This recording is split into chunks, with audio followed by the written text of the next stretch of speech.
This thing has way too much detail. Or not enough.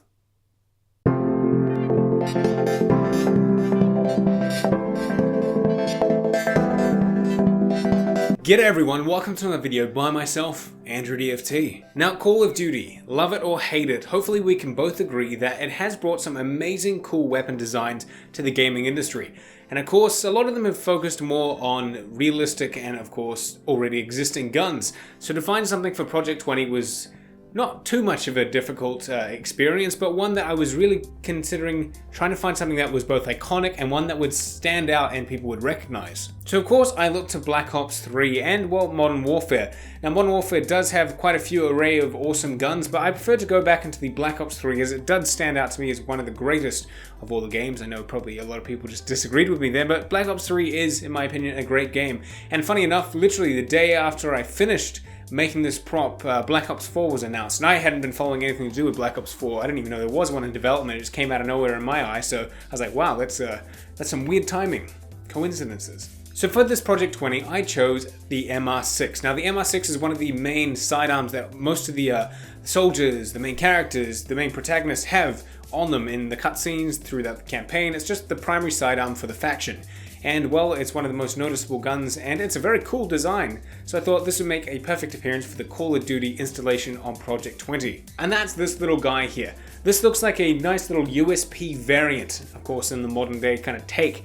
It's very cool, very simple and easy, and of course it is that signature sidearm in the game, so getting to hold it and look at it is pretty cool. I went with a very simple default look. Of course you can have many different color variations in the game, especially in multiplayer, but keeping it to the nice default look that of course we're used to seeing in the campaign was something I wanted to do.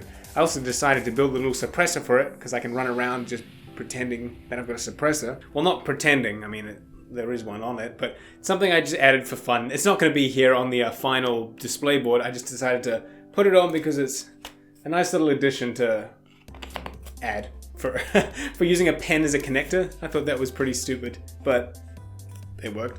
But for the most part, this was relatively simple to make. Of course, it was produced out of styrofoam and went through the same process that everything does of my prompts. Of course, getting the template, which you can download for yourself now in the description box below, and then it went through the basic stages of carving. Now, this gun was made at 40mm thickness and did involve a lot of layers and excavation. Of course, you can see all the detail in here that was rather frustrating to go through as it did take a lot of time. Most props I do don't have or involve this much detail, but I went through it, spaced out the layers as best as I could, and hoped like hell it would pull it off. But thankfully with the paint job and some little touch-ups here and there with some weathering can give you that idea that there are a lot of layers and highlight the detail that you've spent so much time making.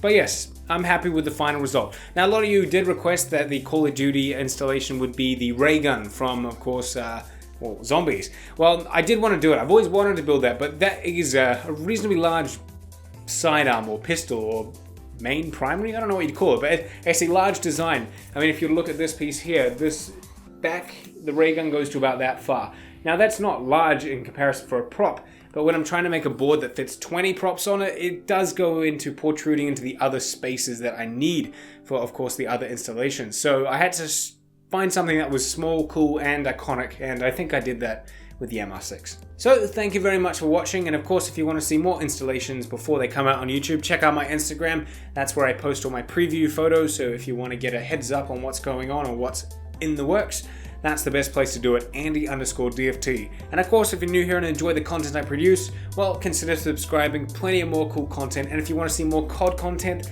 let me know in the comments below. Otherwise, until the next one, catch you later.